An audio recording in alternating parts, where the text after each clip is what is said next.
Dobrý deň. Predstavme si, ako budeme nabíjať autobatériu s nabíjačkou švédskej firmy CTEK MXS 5. Najprv si predstavme nabíjačku. Je to úplne malinký prístroj, ktorý sa vám zmestí do dlane. Celé to neváži, hádam, len pol kila.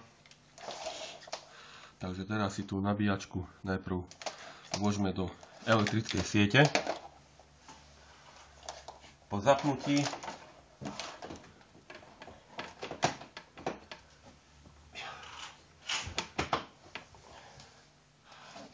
do siete sa nám objaví dióda zelená, ktorá značí, že prístroj je zapnutý, a plus dióda autíčko, čiže nabíjačka si pamätá mód, v ktorom sme naposledy nabíjali tú ktorú autobatériu.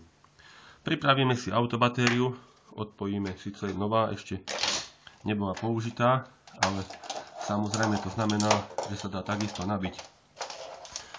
Pokiaľ nabíjačku nezapojíme priamo na batériu, batéria nedáva žiadne napätie. To znamená, že kľudne môžeme štrngať kontaktami a nevyrazíme žiadnu poisku. Takisto nič sa nestane, pokiaľ dáme krokosvorky na batérie. Naopak nedôjde ku žiadnemu poškodeniu, a to je rozdiel medzi nabíjačkou CTEK a medzi nabíjačkami ostatnými. Čiže jednoducho navolili sme tento mód. Mód sa navolí gombíkom, jediným gombíkom, ktorý je a je označený tlačítkom móde. Móde má jednotlivé fázy takéto.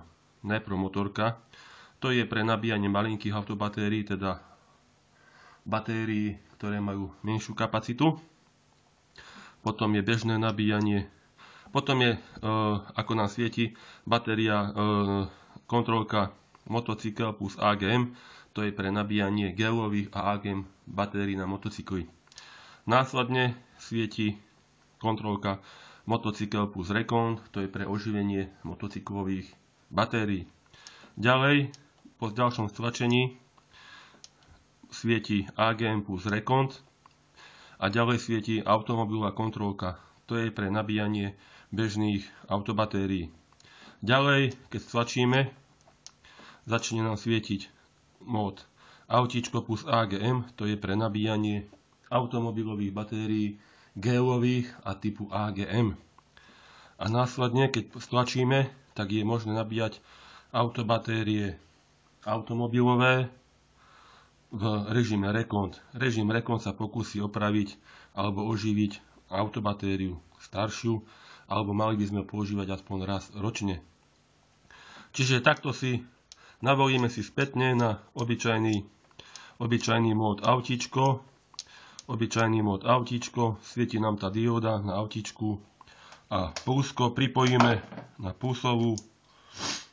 plusový pól a mínusko na mínusový pól. Prvé, čo začne robiť nabíjačka, je desulfatačný režim, ktorý prebehla veľmi rýchlo, ako vidíme. Následne je režim 3-4, to je režim hlavného dobíjania, hej. Čím máme batériu vybitejšiu, tým toto trvá dlhšie. Takisto je možné, že sa začne nabíjačka dosť silne hriať, ale to je akože v rámci normy. Tento režim 3-4, respektíve pokiaľ je nabíjačka v režime 4, to znamená, že batéria je nabitá minimálne na 80% alebo do takej podoby, že bezpečne naštartuje motor. Následne, keby sme takto nechali dlhšie, tak nabíjačka prejde až po diódu 5, 6, 7, 8. Pokiaľ sa zastaví na 8, tak je nabíjanie úplne ukončené u konca. To môže trvať podľa závislosti vybitia batérie aj pár hodín. Keďže táto batéria je nová, tak by to trvalo nejaké 2-3 hodinky.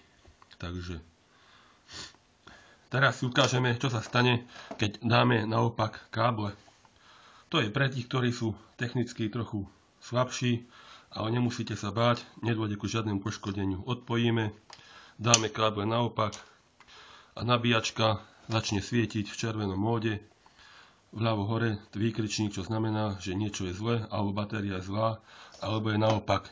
Keď si to prehodíme naopak, tak pokračujeme v normálnom móde. Toľko ku týmto skvelým nabíjačkám firmy CTEK. Tieto nabíjačky kúpite na našej web stránke www.autobaterie.lacno.sk. Ďakujeme, tešíme sa na vás.